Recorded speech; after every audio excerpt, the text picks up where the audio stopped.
How to change Snapchat Bitmoji gender. In this video, I'll show you step by step on how to change Bitmoji gender on Snapchat. Now open up your Snapchat app. Go to your profile.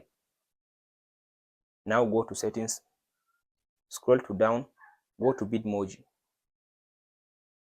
So here is now my Bitmoji. Scroll to down. Tap on this section. Unlock my Bitmoji, this one. Now go to this remove. So now tap on this create. So my Bitmoji gender, it was female. Now I'll change it to male, this one. After you select the one that you want, go ahead and type in. As you can see now, you can just go ahead and customize all the information about it, like hair. Go ahead and follow all these steps to just customize your Bitmoji. After you finish all customizing your Bitmoji, like dress and anything, so tap on this, as you can see now, save button. So now here is my Bitmoji. That's it, guys. If I go back again, now here is my Bitmoji. So this is how to change Snapchat Bitmoji gender.